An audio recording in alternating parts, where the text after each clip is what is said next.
El libro de Oseas, capítulo 6, verso 6. Le doy tiempo para que se ubique. Los que tienen la Biblia en papel, se ubica allí. Los que la tienen digital, que es más rápida, también tienen tiempo para ubicarse. Y Oseas, capítulo 6, verso 6, dice de la siguiente manera: porque misericordia quiero y no sacrificio, y conocimiento de Dios más que holocausto.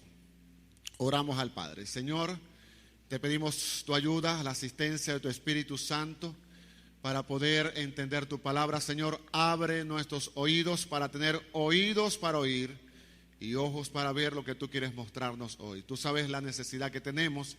Pedimos la asistencia gloriosa de tu Espíritu Santo. Pedimos tu ayuda para poder entender tu palabra, Señor. Tú sabes el tiempo que vivimos, este tiempo que tú has permitido que vivamos, tiempos difíciles, tiempos peligrosos, pero también tiempos gloriosos donde veremos tu venida si así tú lo permites, Señor. En el nombre de Jesús te damos las gracias. Amén y amén.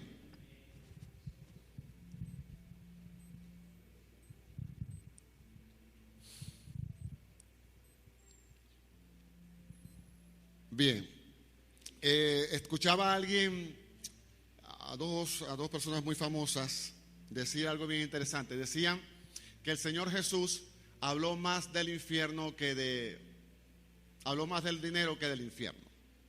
Me puse a pensar en eso y me puse a buscar información sobre eso y conseguí que lo que estaban diciendo esas dos personas famosas en el ámbito cristiano era verdad. El Señor Jesús habló más del dinero que del infierno. Sin embargo, las veces que el Señor Jesús habló sobre el infierno fueron más de 12 veces. De hecho, 15 veces habló sobre el infierno, lo cual significa que es cierto, el infierno es verdadero, el infierno es real. Y si el Señor Jesús le dio importancia de más de 12 veces, más de una docena de veces, en hablar directamente o en referencia al infierno, significa que el infierno es real y que tenemos que tomarlo en cuenta, lo que él decía. De hecho, tenemos esa famosa parábola del rico y Lázaro, donde él habla sobre la condición de la gente cuando se va al infierno, de manera que la gente no tiene oportunidad una vez que parte del infierno. Tu oportunidad es aquí y ahora. Y con referencia al dinero, indudablemente Jesús mencionó más el dinero. De hecho, la menciona alrededor de unas 90 veces. Pero esas 90 veces, el 90% es de manera negativa. Es decir, ten cuidado, no te afanes por el dinero, no pongas tu fe en el dinero, no pongas tu esperanza en el dinero. Siempre, generalmente, era de forma negativa. Es decir, que hay una gran posibilidad de que el dinero te arrastre, te atrape y no puedas ser salvo. De hecho, en una ocasión le dijo el Señor Jesús: cuán difícil es que los ricos entren al reino del cielo. No era imposible. Dijo, para Dios nada es imposible. Pero era muy difícil porque generalmente la gente con mucha riqueza, pues su Dios es el dinero. Entonces, pensando en eso, leía este versículo donde nos dice el Señor: porque misericordia quiero y no sacrificio, y conocimiento de Dios más que holocausto. Y me ponía a ver que los sacrificios en aquel tiempo, en el Antiguo Testamento, como decía nuestro hermano Renzo, el Antiguo Testamento está tan vigente como el Nuevo Testamento. No hay diferencia. Lo único que se dejó de hacer en el Antiguo Testamento es los sacrificios de animales para agradar a Dios. De resto, todo está vigente, porque la palabra de Dios es eterna. Entonces, en el Antiguo Testamento, la gente, para acercarse a Dios, para ofrendar a Dios, para agradar a Dios, hacían sacrificios u ofrendas, las presentaban a Dios. Generalmente los sacrificios eran en parte animales o vacas o cosas, vino, aceite, cosas así. Generalmente eran porciones. Cuando ofrecían animal, la gente podía ofrecer la parte del animal y parte del animal se lo comía la persona en agradecimiento a Dios. Habían ofrendas o sacrificios de paz, de eso por el pecado, de agradecimiento, de demostración de fe. Había muchos tipos de sacrificios en el tiempo antiguo. Y también había el holocausto, y el holocausto tenía que ver con una quema total del animal. Es decir, usted ofrecía ese animal al Señor, un cordero, un becerro, lo que usted ofreciera, y ese animal era cortado y era completamente quemado. completamente. A eso se le llamaba holocausto, de hecho se le llamaba ofrenda quemada. Y con eso la gente se acercaba al Señor en el Antiguo Testamento. Pero aún en el Antiguo Testamento, Dios le dice a su pueblo: ustedes lo que están haciendo no me está agradando. Como ustedes se están acercando, no es la forma que yo determiné. Porque no era solamente la forma, lo externo, sino el corazón con que se hacía. Y por eso Dios le dijo: yo no quiero más eso. De hecho, hay un libro completo el libro de Levítico donde Dios mostró cómo Él quería que se le adorara. Y en este versículo dice el Señor: yo no quiero eso. Ya no quiero sacrificios, no me traigan vacas, no me traigan ovejas, no me traigan vino, aceite, no me hacen falta de eso. Y mucho menos traigan un animal para que se queme por completo. No quiero eso. ¿Y qué quieres entonces, Dios?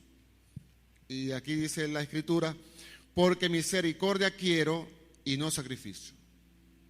La misericordia, estaba viendo la definición de misericordia, y la misericordia son dos palabras compuestas: misere, que significa miseria o pobreza, y cordia de cardio, que viene de corazón. Así que la misericordia es la piedad o la pobreza pasada por el corazón. Es decir, mira mi pobreza y pásala por tu corazón. Que fue el grito que dijo aquel hombre Bartimeo: Jesús, hijo de David, ten misericordia de mí, ten misericordia de mí. Pasa mi pobreza por tu corazón. Y por supuesto, el Señor Jesús le respondió favorablemente. Pero uno se pone a ver cómo Dios, aún en el Antiguo Testamento, ya estaba mostrando que ese tipo de cosas externas no era lo que Dios estaba esperando. Sin embargo, nosotros pensamos muchas veces que al hacer cosas para Dios, ya con eso estamos como queriendo calmar a un Dios que está airado, como hacían los antiguos. La gente antigua, la gente que vivía cuando Israel vino a morar en esa tierra, era gente que adoraban dioses y los ofrecían, inclusive ofrecían hasta a sus hijos en sacrificio para agradar a sus dioses. Pero Dios no quería nada de eso, nunca pidió nada de eso. Dios realmente buscaba un pueblo que le obedeciera. Si usted quiere adorar a Dios, Dios quiere es obediencia. Lo vemos desde el huerto del Edén. Dios le dice al hombre: tienes 1.000.000, un árbol para disfrutar, pero del 1.000.001 puedes comer del 1.000.000, pero del 1 no. Puedes disfrutar de todo eso. Dios que quería simplemente obediencia. Pero hemos pensado que Dios pide otra cosa o algo externo. No, Dios pide de nosotros misericordia. Así que vemos que lo otro que pide el Señor acá dice: y conocimiento de Dios más que holocausto. Si hay algo que tenemos que buscar nosotros, mis amados hermanos, es el conocimiento de Dios, de conocer a ese Dios que adoramos, que servimos, que exaltamos, que muchas veces le cantamos, pero muchas veces no conocemos a ese Dios, y por eso muchas veces pasan cosas, suceden cosas, y viene la pregunta de las 40.000 lochas: Señor, ¿por qué? De hecho hay una canción de Dani Berrío que dice así: Señor, ¿por qué? Pero muchas veces viene a esa pregunta del por qué, porque no conocemos al Dios que adoramos. Una de las cosas que tenemos que tomar en cuenta es que nuestro Dios tiene atributos, y quiero nombrar algunos de esos atributos de nuestro Dios. Dios es omnipotente, todo lo puede. Dios es omnisciente, todo lo sabe. Dios es omnipresente, está en todas partes. Es inmutable, no cambia, es eterno, es justo y es soberano. Y hoy quiero hablar un poquito de ese atributo de Dios, de su soberanía. Porque cuando nosotros entendemos que Dios es eterno, es omnipresente y es omnisapiente, todo lo sabe, todo lo ve, todo lo puede.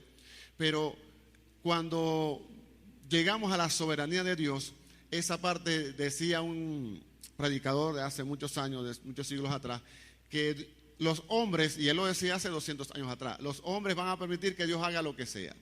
Que Dios sea misericordioso, que Dios sea compasivo, que sea todopoderoso, y todo lo demás que usted quiera. Pero cuando Dios se sienta en su trono a gobernar, eso los hombres no lo soportan. Permitirán que Dios esté en todo lugar menos sentado en su trono. Porque cuando Él se sienta en su trono va a hacer como Él quiere, porque es Dios soberano.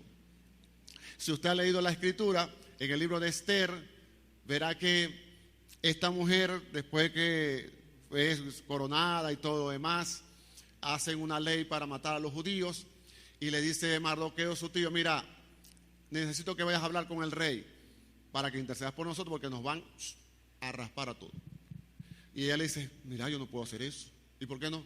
Porque hay un solo decreto, al que entra allá ante el rey, ante su trono, sin ser llamado. ¿Cuál es el decreto? Que lo maten. Bueno, te voy a decir una cosa. Si vos no vas a interceder por nosotros, de alguna parte Dios nos va a solucionar. Va a haber salida. Pero para ti, de pronto, para eso llegaste a ser reina, para que te maten. Ella le dice, bueno, vamos a hacer una cosa, vamos a orar, vamos a ayunar, convoca un ayuno, y luego me voy a presentar ante el rey. Y dice algo bien interesante. Voy a presentarme ante el rey. Ora tú con la gente allá, yo ayuno con mi gente aquí. Y después de los 3 días me presento ante el rey. Y si he de morir, que muera. Así que ella va ante el rey y ella sabe que la única forma de que ella no muera es que el rey le extienda su cetro. Pero eso lo hacía él si él quería. Así que ella entra al patio. ¿Quién está ahí? Esther. Y el hombre le extiende el cetro, lo toca y no muere.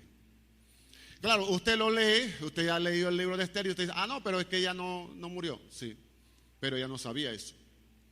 Cuando ella se acercó al rey, ella sabía que había un solo decreto y era morir por entrar sin permiso a la presencia del rey. Y eso es importante que entendamos, de que hoy en día nosotros leemos la Escritura y nosotros vemos ese capítulo, ese versículo, pero eso no estaba allí cuando ella pasó allí. Igualmente con los hermanos o los amigos de Daniel. Yo escucho a gente predicando, mira, ¿sabes qué? Dios te va a sacar de ese foso de los leones, como sacó a Daniel, y va a sacarte de ese horno de fuego, como sacó a sus amigos, porque Dios lo va a hacer. ¿Y cómo sabemos que lo va a hacer? Porque ahí está escrito. Sí, está escrito, eso es verdad. ¿Sacó a los hombres del horno de fuego? Sí, sí lo sacó. Pero si usted lee en el capítulo 3 de Daniel, va a ver algo bien interesante. Y le invito rapidito a que se ubique allí. En el libro de Daniel, dice la Escritura, que el rey, se lo cuento rapidito, el rey decretó que adoraran a su estatua, hizo una estatua grandísima de oro, y toda la gente debería postrarse cuando sonara el instrumento de música. Y cuando sonaron los instrumentos de música, toda la gente se postró, a excepción de los 3 amigos de Daniel, que era Azarías, Ananías y Misael, que usted lo conoce como Sadrach, Mesach y Abednego. Pero ellos dijeron, no, nosotros no vamos a postrar porque nosotros adoramos al Dios Altísimo, al Dios verdadero. Pero el rey le dice, les voy a dar una segunda oportunidad, porque a mí me dijeron que ustedes no adoran a mi Dios ni se postran ante la estatua. Pero yo, como soy un rey bonachón, sabrosón, les voy a dar segunda oportunidad. Cuando suene el instrumento, cuando suene la batería, ustedes de rodillas ante la estatua. Y mire lo que dice la Escritura. Daniel capítulo 3, verso 15 dice, ahora pues estáis dispuestos para que al oír el son de la bocina, la flauta, del tamboril, del arpa, del salterio, de la zampoña y de todo instrumento de música os postréis y adoréis la estatua que he hecho, porque si no lo hacéis, si no la adoráis, en la misma hora seréis echados en medio de un horno de fuego ardiendo. Y le hace esta pregunta. Escuche esta pregunta que le hace el rey. ¿Y qué Dios será aquel que los libre de mis manos? ¿Cuál Dios los va a librar? Yo soy aquí el rey soberano. Aquí no hay para dónde agarrar. Aquí yo decido quién vive y quién muere. Y ellos les dicen, Sadrach, Mesach y Abednego respondieron al rey Nabucodonosor diciendo, no es necesario que te respondamos sobre este asunto. He aquí, nuestro Dios, a quien servimos, puede librarnos del horno del fuego ardiendo, y de tu mano nos librará, oh Rey. Es decir, nuestro Dios es omnipotente. Todo lo puede. Y nuestro Dios nos puede librar y nos librará de tu mano, porque es omnipotente. Pero más adelante dice, y si no, sepas, oh Rey, que no serviremos a tus dioses, ni tampoco adoraremos a esta estatua que has levantado.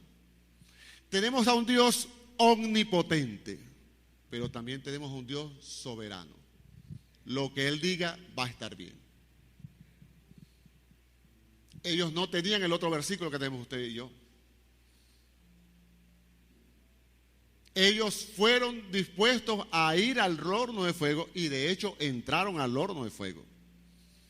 Y fueron llevados y fueron lanzados al horno de fuego y pasaron por ese fuego ardiendo. Entonces, ¿qué quiere decir esto? Que Dios omnipotente, soberano. ¿Podía librarlo? Puede librarnos. ¿Y nos librará? Nos va a librar. Pero no lo hizo. Dejó que cayeran al horno de fuego. Y eso lo dice la Escritura. En el libro de Isaías dice, cuando pases por el fuego, no te quemarás. Y cuando pases por el río, no te ahogarás. Ahí no dice, si acaso pasa o de pronto pasa. No, ahí dice, cuando pases. Pero a usted y a yo, a usted y a mí no nos gusta eso. Nos gusta pensar de que Dios llega al río y no nos vamos a ahogar, que llega al fuego y no nos vamos a quemar. Pero eso no es lo que está en la Escritura. La Escritura enseña de que los hombres cayeron en el horno de fuego. Argenis, pero no se quemaron. ¿Y quién te dijo vos que no se iban a quemar? Dios soberanamente decidió que no se quemaran, pero no que no entraran al horno de fuego. Eso significa que usted y yo podemos entrar a un horno de fuego por nuestra prueba de nuestra fe, y puede ser muy, muy caluroso. Va a ser muy, muy difícil. Pero sabemos que Dios puede librarnos de ese horno de fuego, puede librarnos de la fosa de los leones, pero si no quiere hacerlo. ¿Por qué? Porque Él es soberano.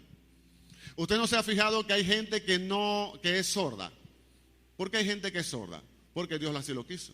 Porque hay gente que es ciega, porque Dios así lo quiso. El que hizo el oído no oirá. El que hizo la boca no hablará. Pero también hizo al sordo. Yo hice al sordo e hice al mudo. Hice al ciego. Dios hace como Él quiere. Hay gente que quisiera de pronto ser más alta, o ser más bajito, o ser más delgado, o ser más gordo. Pero Dios lo hizo así, porque Dios decidió hacerlo así. A mí me hubiese gustado tener la habilidad de cantar, pero no sé cantar. A mí me hubiese gustado tener la habilidad de bailar, no sé bailar. Me hubiese gustado tener la habilidad de dibujar, de pintar, no sé dibujar. Porque Dios me hizo así. Dios decidió que no supiera ni pintar, ni cantar, ni bailar. En su soberana voluntad me hizo así. Cuando era muy pequeño, yo quería tener los pies más pequeños. Cuando tenía 8 años, mi mamá me llevaba a la zapatería y decía, por favor, un zapato para mi niño. ¿Qué edad tiene su niño? 8 años. Aquí están los zapaticos para el niño. 35, 34. No, el hijo mío no casa así. Mi hijo casa 42. Ah, no, tiene que ir para la parte de adulto. Pero él tiene 8 años, pero él para la parte de adulto. Y a mí eso me apenaba, me molestaba. Y después mi pie siguió creciendo y siguió creciendo. No se detenía. De hecho, no sé. Ahorita cuando voy a buscar zapatos, tengo que buscar zapatos grandes, 46. Entonces, pero eso me molestaba, ya no, porque Dios quiso que tuviera los pies así. Imagínense, usted se imagina que yo tuviera esta altura y casara 35. Eso sería discordante, fuera algo extraño. Parecería un pingüino. ¿Entiende? Dios me hizo así. Así quiso Él soberanamente hacernos. Y usted, cuando usted entiende que Dios lo hizo así, alto, chiquito, bajito, gordo, flaco, Dios lo hizo así. Dios no se equivoca. Una de las cosas que el hombre no quiere entender, sobre todo hoy en día, es que Dios no se equivoca. Todo lo hace perfecto. Aún los árboles que usted ve torcidos, Dios lo hizo así perfecto. Dios no se equivoca, no comete fallas. Me ponía a pensar en las canciones. Antes había una canción que usted hoy difícilmente la va a escuchar. Decía esa canción de un cantante puertorriqueño. La letra decía así, por supuesto, ténganme paciencia que no sé cantar. Será varón, será mujer, lo que Dios quiera, como la primera vez ha de venir, con la ilusión de ser el niño que soñamos con amor. Y si es mujer. Entonces, esa canción usted no lo va a escuchar hoy en día. Pero me gusta, fíjese lo que dice la canción. Y este hombre ni era un pastor, no era un evangelista, no era un compositor cristiano, era un hombre mundano. Y dice la canción: será varón, será mujer, lo que Dios quiera, como la primera vez. Lo que Dios quiera como la primera vez. Hoy no. Ni siquiera escucha eso. Antes eso era muy común. La gente entendía que si Dios quería, nos veíamos mañana. Si no, pasábamos a otra vida. Pero este hombre lo entendió. Lo que Dios quiera como la primera vez. Pero hoy nos dicen que no. Que varón y hembra, eso es un invento. Le llaman una construcción social heteroparental. Una palabra tan extraña que yo ni siquiera la entiendo mucho. No, Dios en su infinita sabiduría dijo: haremos al hombre a su imagen y semejanza, varón y hembra los creó. Así decidió hacer al hombre, y luego la unió a su mujer y salen los hijos en la familia. Dios diseñó la familia. De hecho, la familia es el diseño original de Dios. Ni siquiera fue una idea del hombre, fue de Dios. Así que cuando Dios hace todas las cosas de manera soberana, eso está bien. Porque a veces usted dirá: ¿por qué no pasa tal cosa? Usted no se fijó que hoy se nubló, al menos donde nosotros vivimos, se nubló. Y hizo un viento fuerte y un torbellino. Y yo decía: estamos en Estados Unidos, hizo un tornado. Y se levantó las hojas y la basura y uno venía sin ver, y de pronto se desprende la llovizna y uno dice: wow, ahí viene el aguacero. Y usted podría decir: cónchale, va a llover precisamente cuando voy a salir para la iglesia, cuando voy a hacer mi diligencia. ¿Y cuál es el problema? Dios es soberano. Si llueve, está bien. Si hace sol, está bien. Dios tiene control. Eso es otra cosa bien interesante.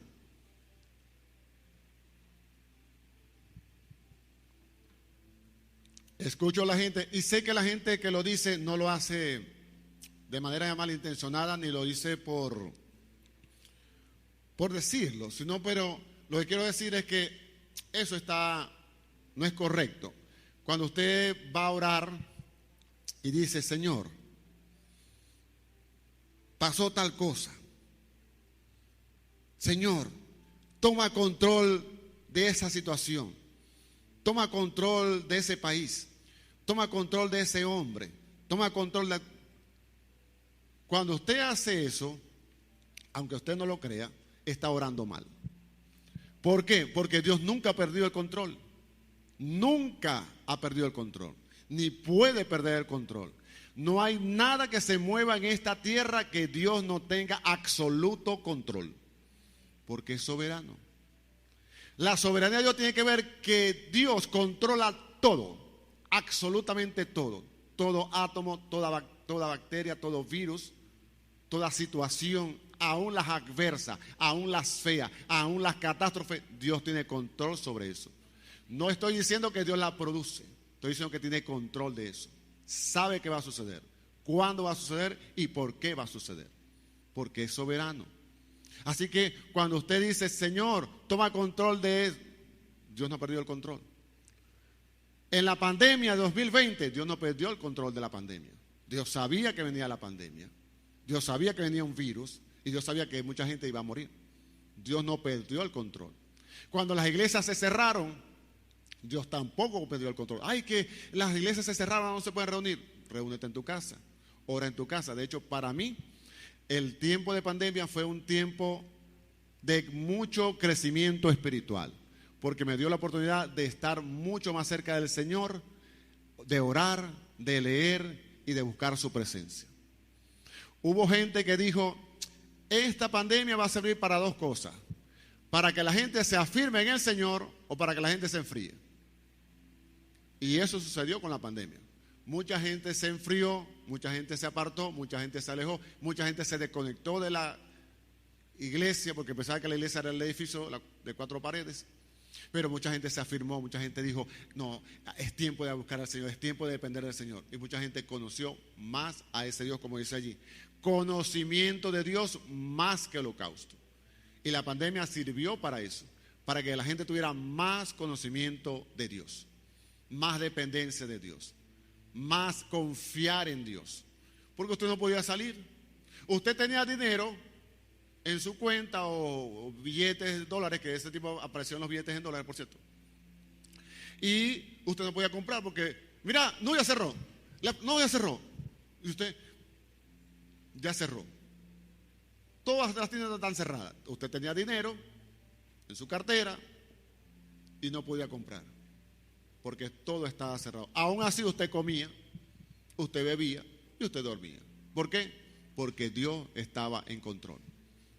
Entonces, si cuando nosotros entendemos que nuestro Dios es un Dios soberano, que no pierde control de nada, porque no puede perder el control de nada, porque esos son sus atributos. Dios no cambia. Dios es santo, Dios es justo. A veces confundimos la misericordia con la justicia. Cuando Dios decidió salvarnos, aplicó misericordia y gracia sobre nosotros. Si Dios decide no salvarnos, sino enviarnos al infierno a todos nosotros, aplica justicia. Y está bien, porque Él es un Dios justo. El rey que le dije yo, el rey Asuero, estaba sentado en su trono, entró Esther. Si él le dice, ¿quién está ahí? Esther, mátenla. Entró a mi presencia sin mi permiso. ¿Cuál es el decreto? Todo el que entra a mi presencia debe morir. Y está bien, porque es un Dios justo. Está aplicando justicia. Porque la ley dice que tú no entres a la presencia de Él sin llamarte. Justicia. Si Dios decide lanzarnos a todos al infierno, Dios es justo, hace justicia. ¿Por qué? Porque la paga del pecado es muerte. Todos hemos pecado, estamos destituidos de la gloria de Dios, así que Dios está haciendo justicia. Pero en su misericordia aplicó gracia a través de Jesús. Envió a su Hijo a morir en la cruz para que muriera por ti y por mí. Y cuando tú te apropias de ese sacrificio, crees que Jesús murió por ti, murió en tu lugar, entonces eres salvado del infierno. Eso es el Evangelio, así de sencillo, no es complicado. Pero a veces le ponemos muchos periquitos y muchas cosas. Mi amado amigo, para ser salvo necesitas reconocer que eres pecador y que necesitas un Salvador. De lo contrario no vas a ser salvo. Escuchaba a alguien decir que Judas había sido el discípulo más sincero, que había sido el discípulo que más se arrepintió, o que su arrepentimiento era más descarnado, fue la palabra que usó este hombre. Es que Judas era más sincero, Judas era más descarnado, él le entregó las monedas y él las arrojó. El único problema de Judas fue que fue a una iglesia y no lo ayudaron. No, ese no fue el problema de Judas. El problema de Judas fue que él sintió remordimiento, pero no se arrepintió. El punto no es que usted sea sincero. El punto es que usted reconozca que es pecador y que necesita un Salvador. Y mucha gente no quiere reconocer eso. El problema de Judas, que Judas lanzó la moneda, sí, la devolvió, sintió remordimiento. He matado a un hombre inocente, he sido culpable de derramar sangre inocente. Sí, lo hizo, pero no fue y se arrepintió, le pidió perdón a Jesús, sino fue y se ahorcó. Y por haber hecho, se perdió.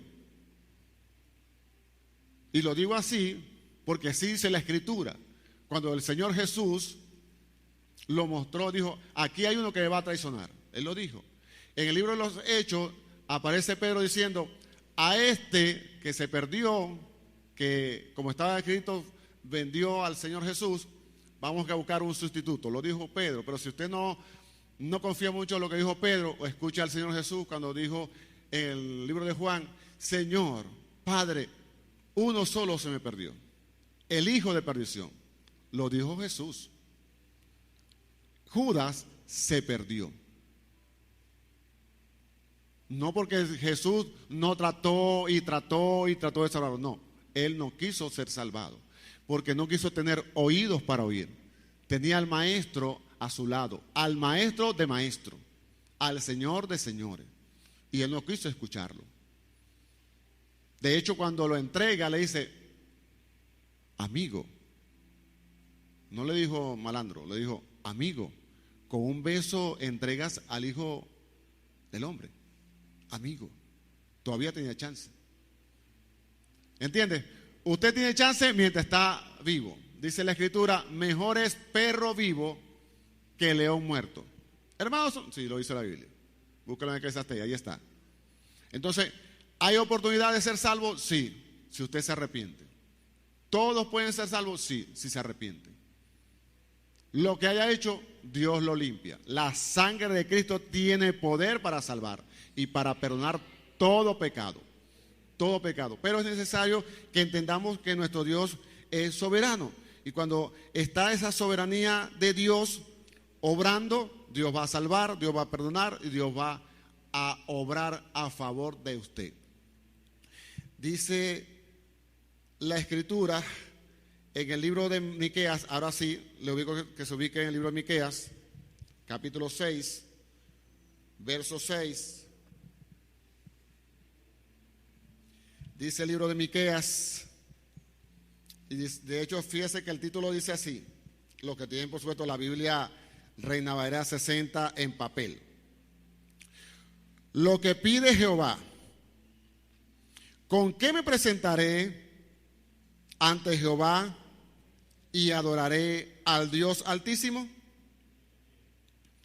Me presentaré ante Él con holocaustos, con becerros de un año.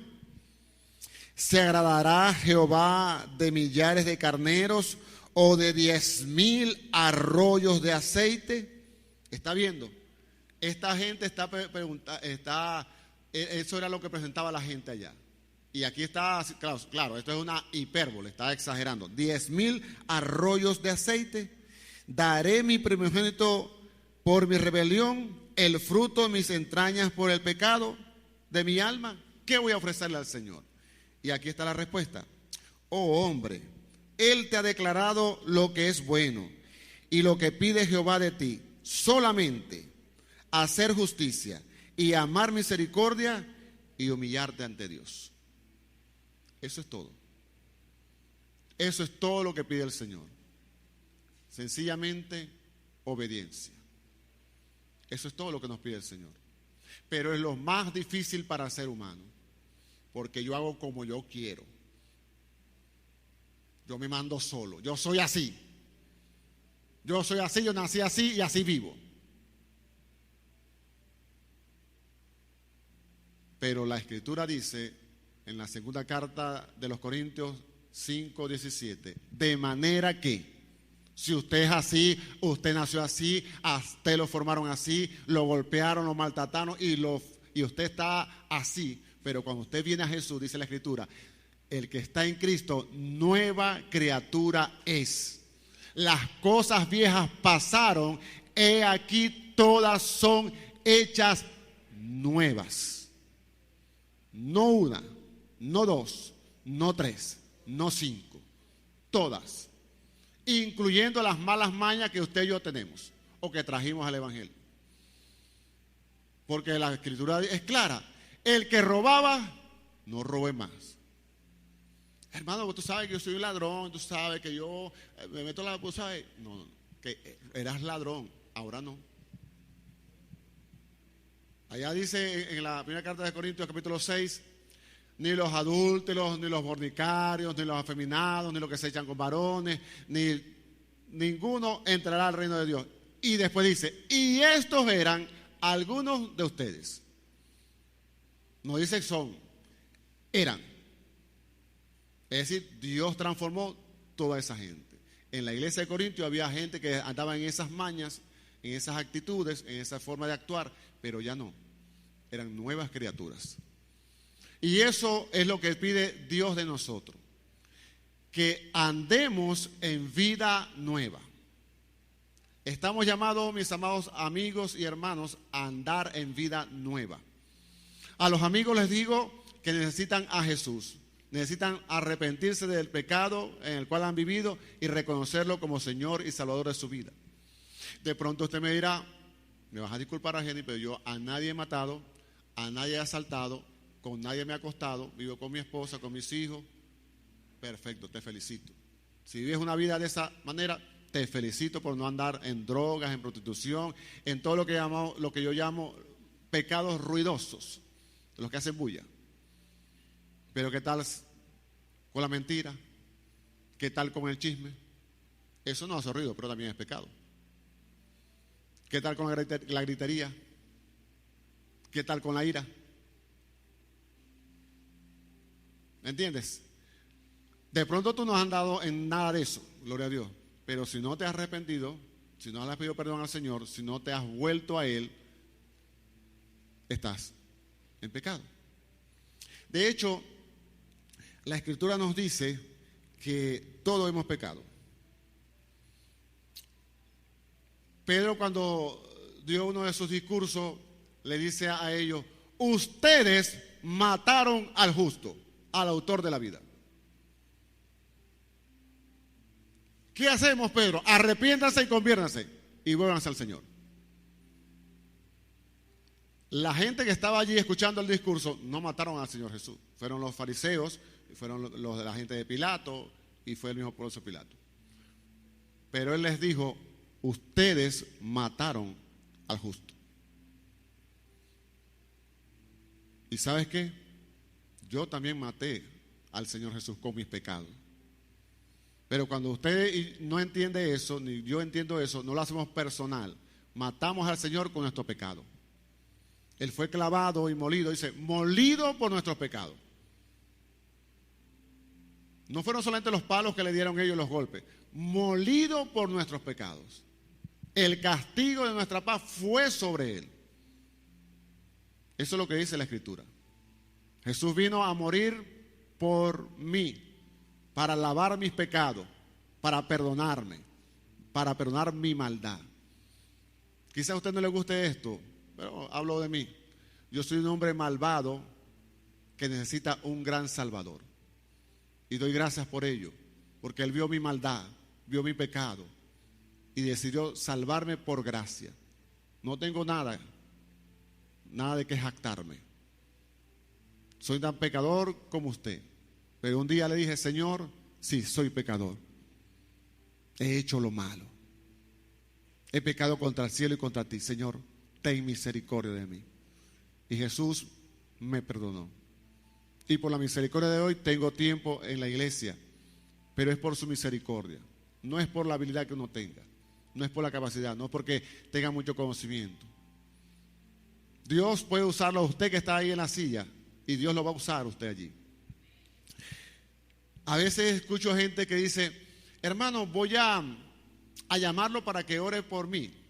O porque ore por mi casa. No, voy a llamar a Renzo. Renzo es el anciano de la iglesia. No, voy a llamar a John Jairo porque John Jairo es anciano para que vaya a orar por tal persona en tal lugar. ¿Y por qué no ora usted? ¿Usted sabía que este negrito que está aquí no tiene más poder que usted?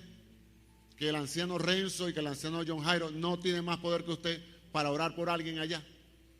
Usted tiene el poder en usted,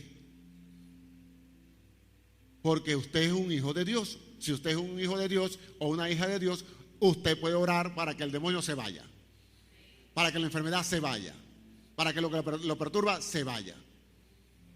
No que el anciano, el pastor está más cerca. No, no estamos más cerca de Dios. Somos tan dependientes de Dios como usted. No hay ninguna diferencia entre el anciano, el pastor, el diácono, la diaconisa, que usted que está ahí en la silla, que de pronto no tenga ningún cargo. Usted tiene la misma autoridad, porque la Biblia nos dice que usted es templo y morada del Espíritu Santo. Y si el Espíritu Santo está en usted, usted tiene poder para echar fuera demonios. No necesita llamar. Ahora, eso no significa que no puede llamar a un anciano, a un diácono, a una diaconisa. No, sí puede hacerlo, pero no necesita hacerlo. A veces pensamos en la unción como si fuera algo. En el Antiguo Testamento la unción era algo.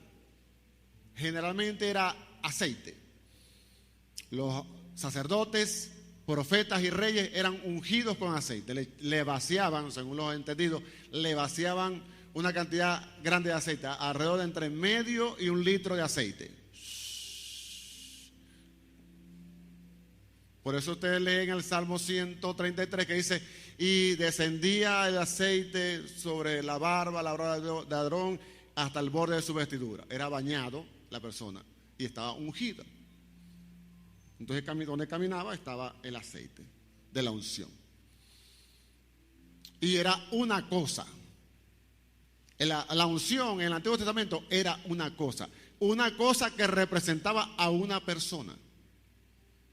La persona del Espíritu Santo.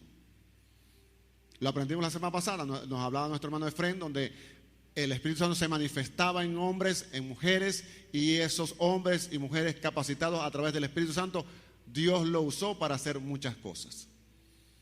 Reyes, jueces, pudieron hacer cosas porque venía el Espíritu Santo, se manifestaba en ellos por ratico y hacían grandes cosas Dios a través de ellos. Pero ahora hay una ventaja. El Espíritu Santo no viene por ratico. Habita en usted y habita en mí permanentemente. Así que tenemos mayor oportunidad. Porque habita en nosotros. Eso dice la Escritura. En el libro de Juan dice: la unción del Santo les enseña.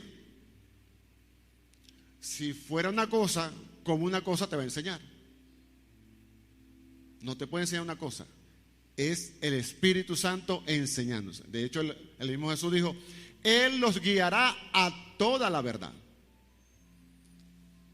Esta palabra que está aquí es para que usted y yo la meditemos día y noche. 66 libros para que lo leamos, como dicen por ahí, de cabo a rabo, de tapa a tapa, de Génesis 1:1 hasta Apocalipsis 21:21. Y espero que usted no me diga: hermano, son muchos libros y no tengo tiempo, o no sé leer, o no me gusta leer.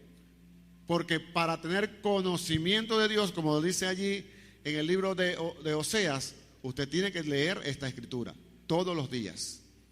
De pronto usted será de esas personas que pueden leer un libro completo de sentada, o de pronto usted es de los que pueden leer unos versículos.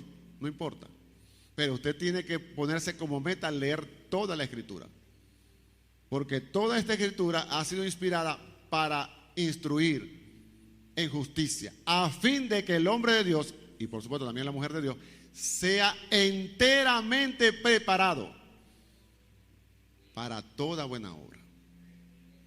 Ese es el llamado para usted y para mí en este tiempo. Así que yo le invito a que usted permita que Dios, a través de su Espíritu Santo, siga obrando, reconociendo su soberanía. Quiero leer este capítulo de Apocalipsis. Mire cuántas veces se menciona el trono. Después de esto miré y aquí una puerta abierta en el cielo.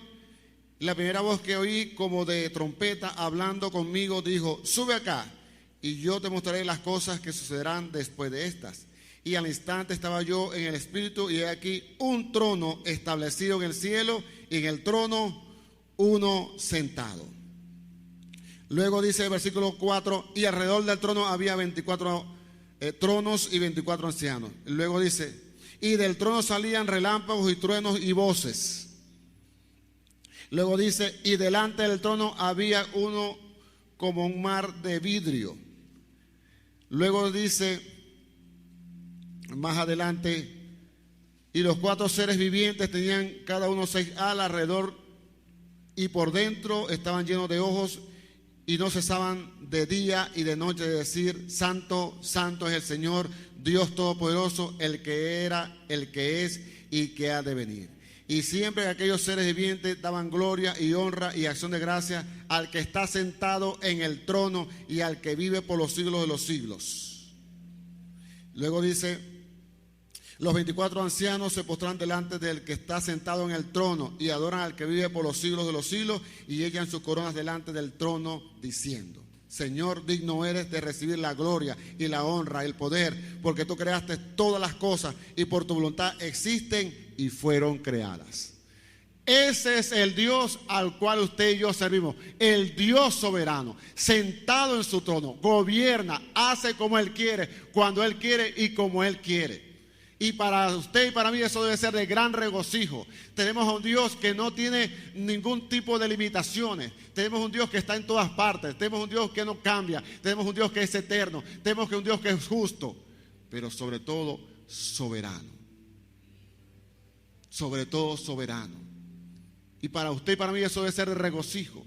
Saber que cualquier cosa que ocurra, grata, agradable, sabrosa, maravillosa, es porque Dios así lo permitió. Y si es un desastre total, también es decisión de Dios hacerlo.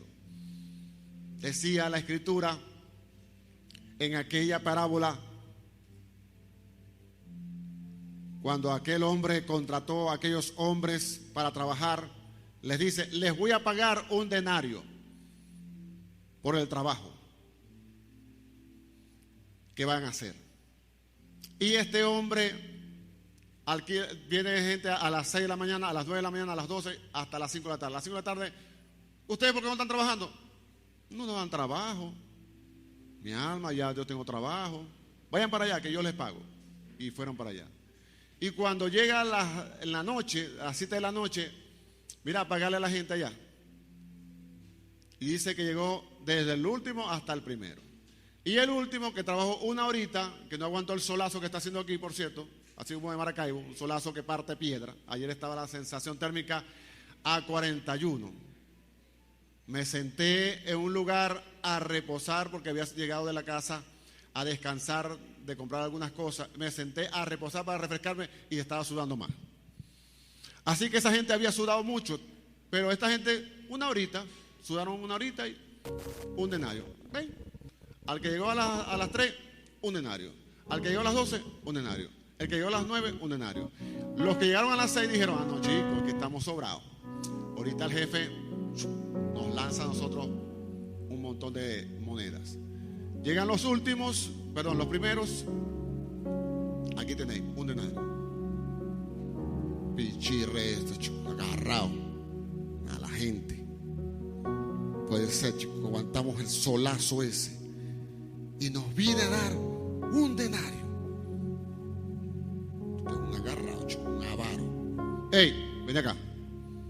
¿Por qué está ahí murmurando? Bueno, porque, chicos, yo trabajé desde las 6 de la mañana hasta las 6 de la tarde con ese solazo. Ni jugo nos dieron, ni agua. Aguantamos ese calor. Y vos le habéis dado al que trabajó una hora un denario, una horita, ni sudó.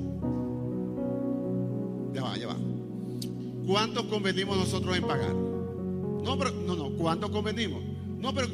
¿Cuánto convenimos tú? Yo te dije que te iba a pagar un denario. ¿Y cuánto te di? Un denario. no me es lícito hacer con lo mío lo que yo quiero. ¿Te molesta que yo sea bueno? Y así somos nosotros. Le decimos a Dios, no es lícito que tú hagas eso. No es posible que aquel se murió. No es posible que aquel se le rompió el carro. No es posible que aquel tenga más que yo. ¿Por qué no? No me es lícito hacer lo que yo quiero con lo mío.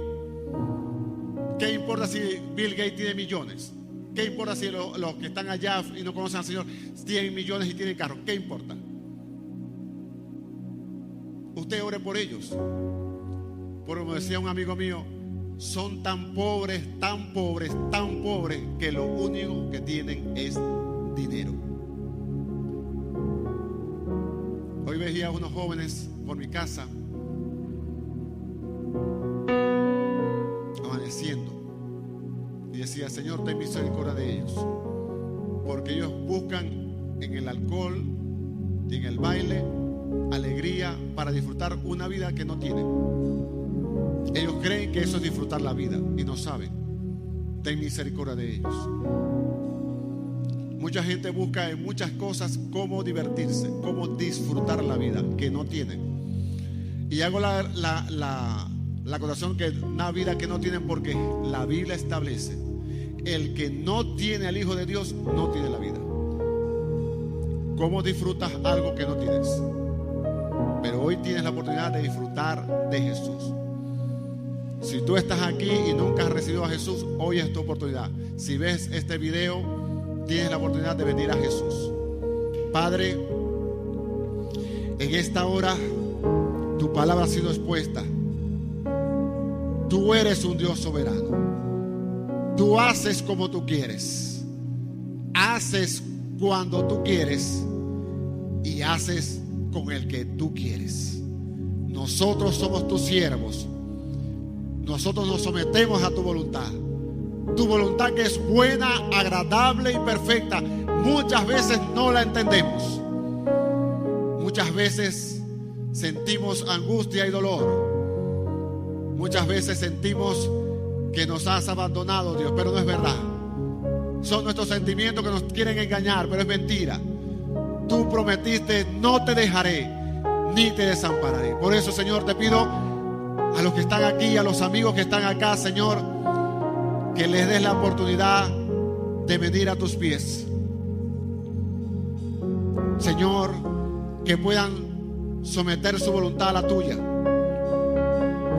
que te puedan aceptar como Señor y Salvador, que puedan creer que tú eres un Dios bueno y bueno en gran manera. Señor, salva, restaura, perdona, pero sobre todo, Señor, haz tu divina voluntad en medio nuestro. Señor, sabemos que vendrán tiempos turbulentos, vendrán quizás catástrofes, quizás tormentas,